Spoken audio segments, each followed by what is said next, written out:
here with us. Welcome back. Thank you, Nima. It's always a great pleasure being on your show. I want to start with what has happened between Iran and the Israelis. We had the attacks happening between the two sides. Iran Israeli attack on Dahia, which it was an empty building in Dahia, by the way. No one was killed, considering Hezbollah forces, but ordinary people were killed in that attack. Then Iranian response. I personally didn't believe that Iran would respond the way that Iran responded. I thought that maybe Yemen gonna attack Israel because they didn't Mhm. kill anybody, and no, they killed no Hezbollah forces by after all. Then we saw Iran attacking Israel, Israel attacking Iran, Iran responding.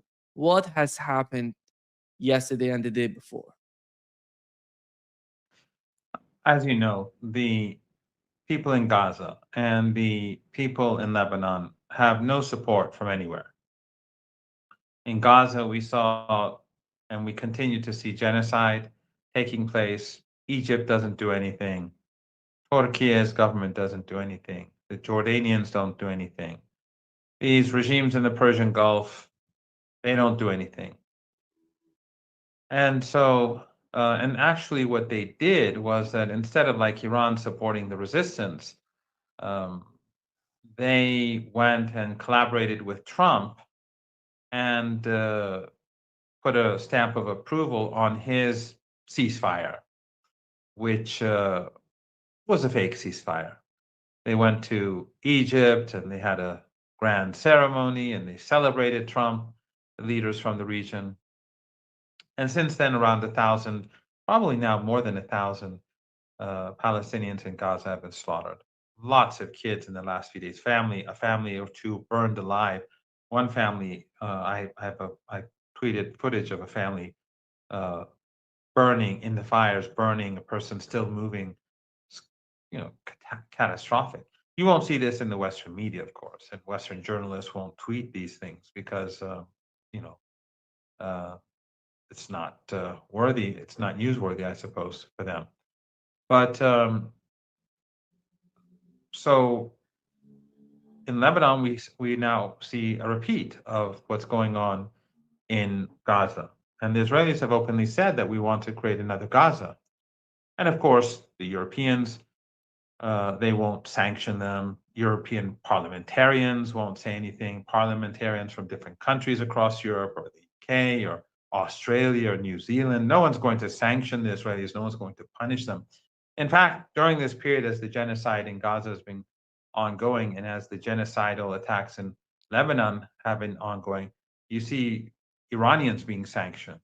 And but not just by the Americans, but by all of these countries affiliated to the United States. So in Lebanon, again, we saw what they were doing to the people in the south.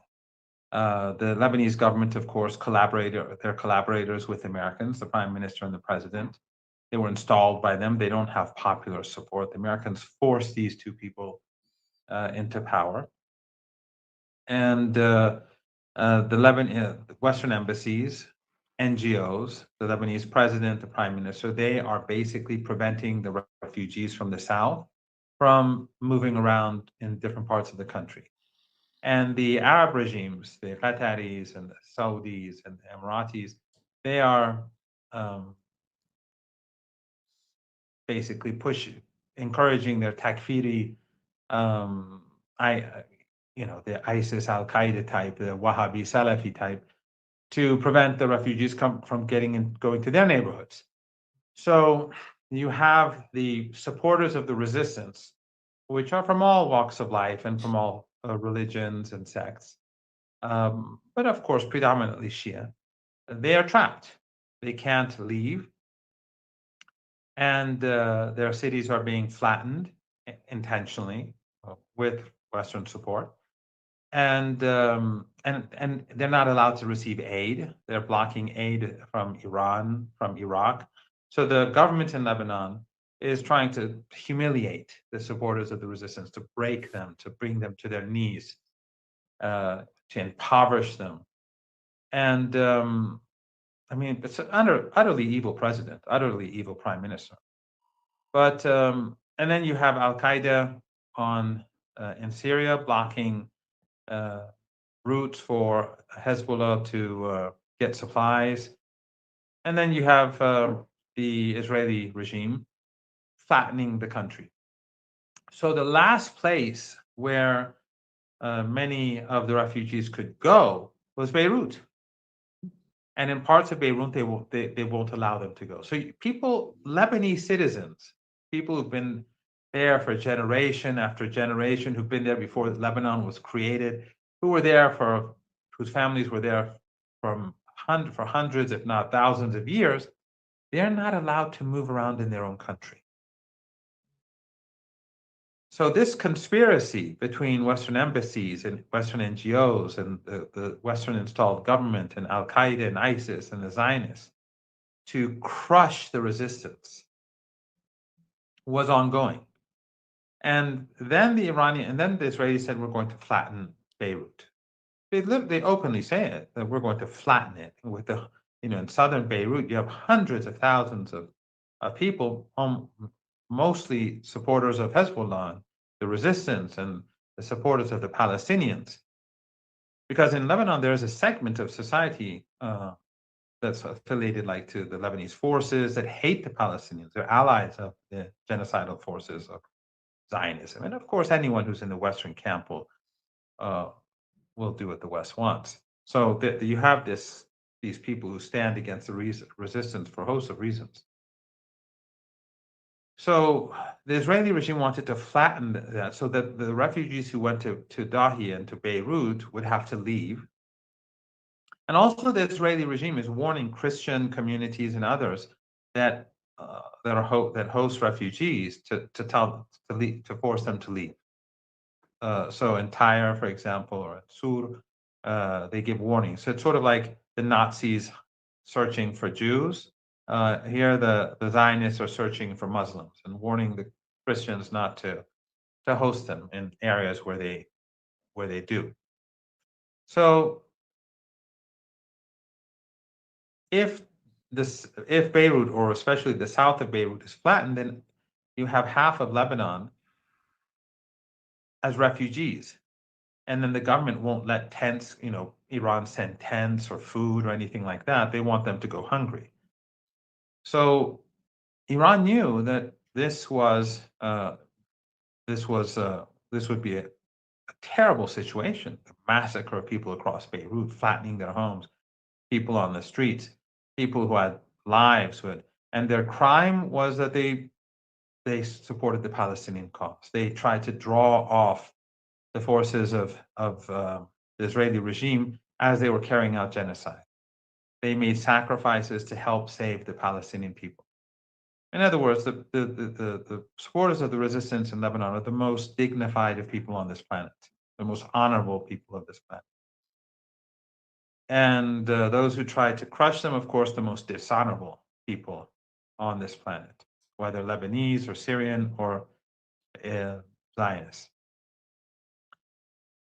So the Iranians warned the Israeli regime that if you bomb Dahia or Beirut, we'll strike. And for a few days, the Israeli regime backed down. We had that phone conversation between Trump and Netanyahu, where supposedly or allegedly or possibly Trump warned Netanyahu and attacked him and insulted him, which I think was a significant, what Axios, a very dishonest outlet, but by publishing it, I think there was a lot of significance in this, because I think that then, regardless of what Trump's intentions were, I think the powerful people who are supporting Axios, who are the Zionists, I think they probably, though, at least that faction or that part of the Zionists in power in the United States, probably intentionally humiliated Netanyahu. It was not a piece of news that was wanted to show differences. It really, I think, humiliated Netanyahu, and I think there was probably a purpose behind that. But in any case, for a few days, the Israeli regime refrained from slaughtering people in Beirut. They continued to slaughter them across the country. And and we'll get to that in a moment. But then they carried out this strike, and I think intentionally they tried to do it in a way so that it wouldn't be too severe. Two ordinary people died, as you rightly point out. No one from Hezbollah was martyred.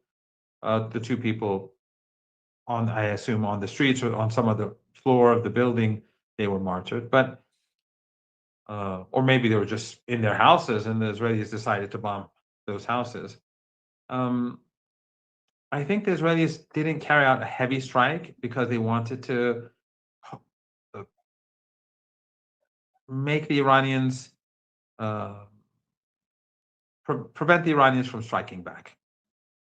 In other words, sort of like some sort of borderline attack so that Iran wouldn't be provoked enough. And then they would do it again and again, let's say after a few days, and then normalize slaughter in Lebanon. I mean, it's amazing what sort of creatures we're talking about, what sort of monsters we're talking about, their mentality and their supporters in the West and in the region. But the Iranians said no. And they, as we saw, carried out heavy strikes, very effective strikes. And then the Israeli regime struck back, and they again were punished by the Iranians. No major damage was done in Iran, but I think it was, whatever happened, the very fact that Trump was begging to have this come to an end has significance in itself. And the fact that Netanyahu disobeyed Trump, even though publicly he said he is going to stop it and he calls the shots, I think this was a humiliation for Trump. And it shows how ineffective and incapable he is.